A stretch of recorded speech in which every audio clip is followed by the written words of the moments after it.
Assalamualaikum warahmatullahi wabarakatuh. Waalaikumsalam warahmatullahi wabarakatuh. Bismillahirrahmanirrahim. Selamat datang di Nilas Luhur. Masih bersama saya Ayung dan ini ada Mas Tommy. Sementara Mas Tuying lagi rehat dulu ya Mas hari ini. Terima kasih juga untuk kawan-kawan yang baru mampir ke channel kami. Inilah kami Nilas Luhur.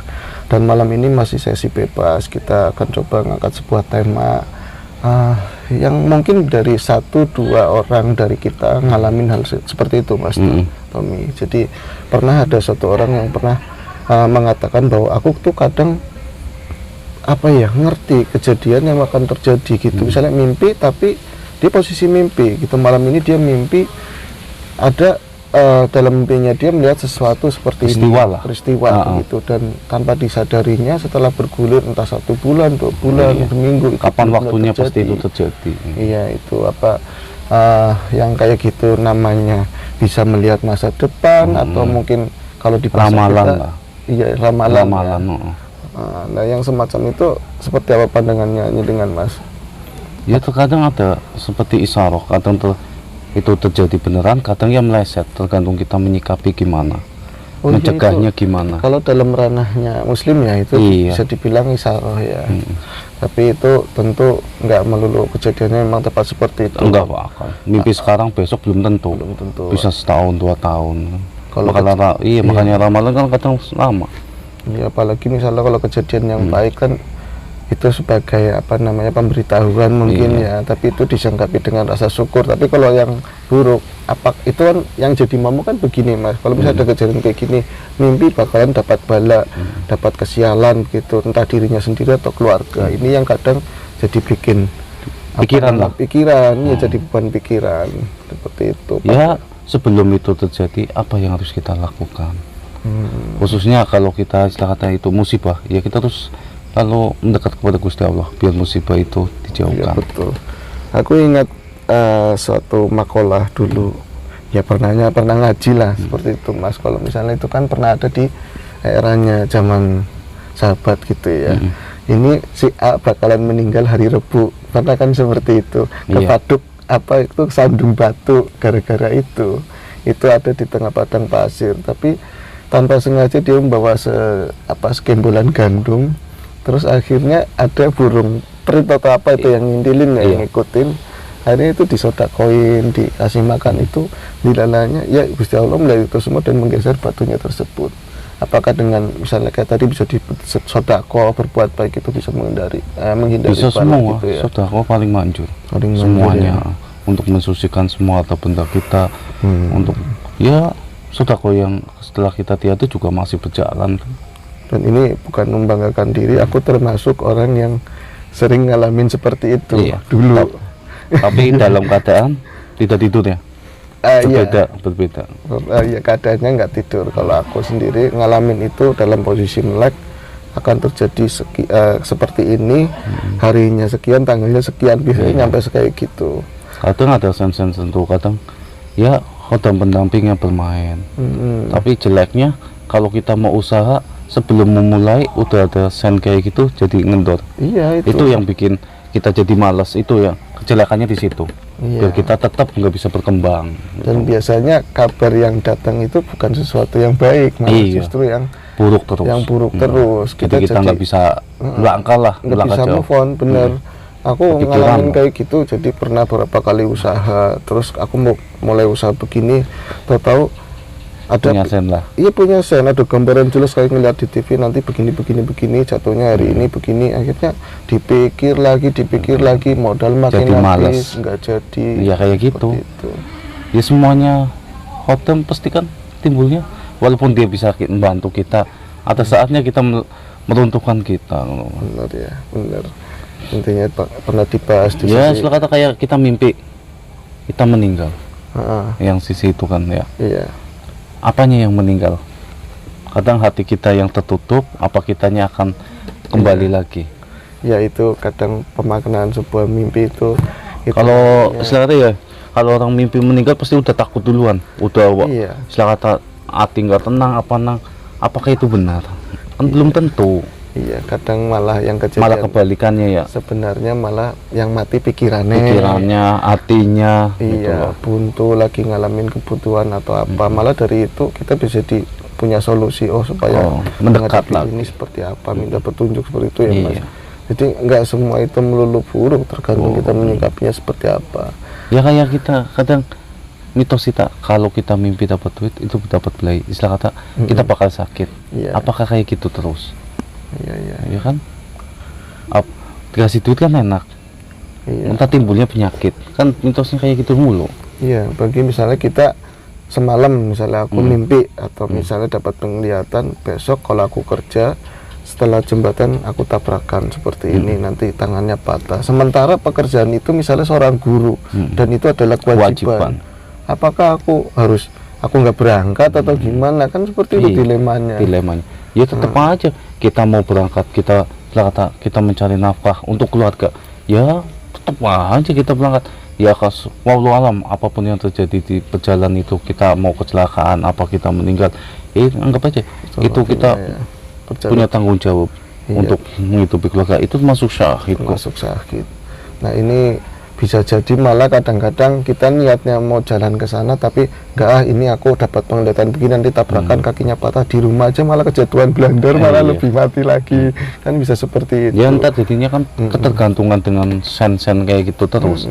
Nah ini ada enggak Mas perbedaan antara isaroh yang benar-benar datang murni ini dari petunjuk yang kuasa, apa permainan hodam? Ada yang murni, tetap ada yang murni.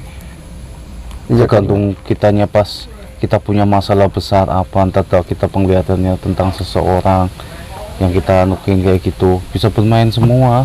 Iya, soalnya kan kalau kita runut dari zaman kenabian, Kanjeng Rasul juga dulu ya ada, ya kita jelas nggak bisa membandingkan kita dengan beliau, tapi ada seenggaknya kita umatnya ada mimpi yang memang bermakna. Nah itu di hadits qudsi mungkin dibilang seperti itu ya, ada hadits qudsi. Adakah orang umum seperti kita juga itu mempunyai anugerah untuk bisa mendapatkan tadi Mas, penglihatan kayak tadi? Bisa, anggap aja kita sama-sama khalifahnya Allah. Iya. Ya kan, cuma perbedaannya dia yang terpilih, betul. Kita cuma umatnya. Bila kita memang menjalani dari sifat-sifatnya beliau, mungkin ya Mas, mendekat. Kalau sempurna nggak mungkin seperti dia. Itu mungkin kasih sayangnya Allah tetap datang, kita datang tetap kalau kita selalu bersujud ya, bersandar. Iya benar. Ya itu kan kadang yang tadi banyak aja, salah satu subscriber juga menanyakan yang seperti itu. Aku sering mimpi untuk hal yang bakalan terjadi. Jika memang terjadinya bagus, orang pasti akan cenderung senang banget. Alhamdulillah ini aku mau dapat ini, mau dapat rezeki ini. Tapi kalau yang bakalan belahi, bakalan cilaka, ini tentu akan menghantui. Tetap terus menghantui. Iya. Apalagi sampai mimpi saya kata disiksa di sana. Bangun tidur membekas, itu lebih menghantui, lebih mengedunkan mental. Tapi saat mengedunkan mental itu saat kita bersujud kepada Allah. Jadi kalau kesananya kita melulu takut terus menjadi momok, malah jadinya kayak babnya masuk ke bab tatoyur ya, tahayul ya, seperti itu. Tetap ke situ terus jadinya goib bermain mulu. Goib bermain tentu. Dan ini kita nanti akan termakan seperti itu. Kalau memang datang ini memang petunjuk yang dari yang di atas, terus mau belahi, mau ada kecelakaan atau mau ada apa, tentu ada hal-hal yang banyak bisa dilakukan untuk menghindari itu semua. Kalau kita mimpi lewat jalan silang, ya kita muter lah, apa salahnya. Cuman tetap niat kita berangkat. Kalau kita dapat hal-hal yang baik, ya kita selalu bersyukur dulu sebelum hal itu datang kan. Iya, jadi nggak melulu kayak gitu harus jadi beban momok kita, momok. Jadi Apalagi pikiran. sampai penglihatan tadi yang aturan kita harus bisa dimaknai sendiri, terus kita cobalah cari maknanya apa sendiri, tapi justru kita belum dapat pembacaannya, diomong ke istri, diomong ke tetangga, ke anak, orang tua, itu kan malah jadi beban semua, jadi mikirin semua ya. Iya, makanya kadang orang yang dimimpiin kayak gitu ya bakal meninggal, bukan pasti kepala rumah tangga dan istri, dua-duanya. Jadi berbenturan terus, rasa takut, was-was terus, jadi bingung, masa saya masih muda, anak saya masih kecil. Dari si pihak bininya juga mimpinya sama kan, dua-duanya dipermainkan jadi ngedon semua. Iya, pada akhirnya ya tetap apapun yang terjadi, mau dapat penglihatan mau enggak, perjalanan tetap ada. Tahu takdir nggak ada yang tahu. Iya, nggak ada yang tahu. Kalau kita memang mendekat, kalau kita memang banyak eling, apa yang kita takutkan kan seperti itu. Ya, itu tadi tentang kita nanggapi salah satu teman subscriber yang menanyakan tentang masalah tadi penglihatan ke masa depan ya. Masa depan. Terus ada lagi, kita menyerempet sedikit tentang penglihatan ke masa lalu. Iya. Kalau dalam istilahnya dejavu ya, kita mengetahui letak, kita pernah bermimpi di suatu alam ini, letak ini, tempat posisi ini, itu sama semua. Apakah itu semua ada keterikatan kita dengan masa lampau? Iya, ya itu nanti pertanyaannya akan bergulir begini, apakah dalam kita misalnya musim reinkarnasi itu ada? Iya, kayak gitu kan. Kita bisa mengetahui masa lampau. Mungkin ya seperti kita mati tapi hidup. Benar. Hidup tapi mati. Ya mungkin ada lah.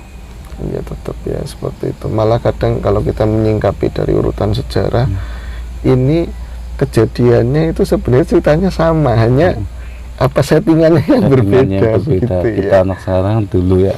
Iya, kalau ini kan nanti ketemunya ini mungkin hal yang mungkin jarang dibahas. Ada yang ada dibilang itu titisan. Nah, kalau misalnya ada orang bangga, aku titisannya seseorang yang tokoh-tokoh putih lah bahasanya, berarti jangan bangga. Yang hitam juga pasti ada elitis, ya kan seperti itu. Iya. Oke. Di mana ada yang putih, di situ hitam lebih banyak. Iya, iya. Jadi ada anugerah, ada tanggung jawab, seperti itu. Ya karena setelah kita ketemu orang, kayaknya kita nggak asing. Ada keterikatan apa ya, apa hubungan? Apa kita berasal dari tanah kan? Ya emang itu manusia tuh keterikatan dari tanah, tapi kan nggak mungkin ada sen yang berbeda. Kita pernah kenal seseorang, kayaknya akrab gitu loh. Iya, iya kemarin pernah ada di tak bawain di ngobrol juga kisahnya Mbak De, kisah nyata itu dia merasa familiar sama kita sama Mas Diam juga, sama ada juga Bro Tuying, katanya kamu pernah ketemu tapi di suatu tempat begini-begini gitu, makanya nggak asing. Ya mungkin itu yang dejavu lah, kembali ke flashback masa lalu. Mungkin dirinya di masa lalu, turunannya siapa pernah memang bareng seperti itu, mungkin seperti itu penjelasannya ya. Ya mungkin bisa jadi alam. Ya kayak kita dalam kehidupan Hindu atau Buddha ya. Ada kalau itu kan ada yang titisan, ada yang moksa. Moksa itu kemana? Nah betul. Nah, orang meninggal sama jasadnya. Kan dari kayak gitu. Kebenaran dengan ngomongin masalah moksa. Ini aku nggak mau matok satu bab tok. Iya. Ini moksa. Ada pertanyaan begini, mungkin aku contohkan dua tokoh besar di dalam bab sejarah. Yang satu pertama adalah Mahapati Gajah Mada, yang kedua Prabu Siliwangi. Mereka dikatakan moksa. Iya. Kalau dari pandangan jenengan seperti apa, Mas? Sebenarnya menghilang dari kehidupan. Bukan masuk ke alam, bukan masuk ke alam lain, bukan. Dia pengen beralih. Dia ingin berubah menjadi profesi seperti rakyat biasa tanpa ada yang mengatur identitasnya. Kayak gitu loh, terus kayak gitu terus. Iya.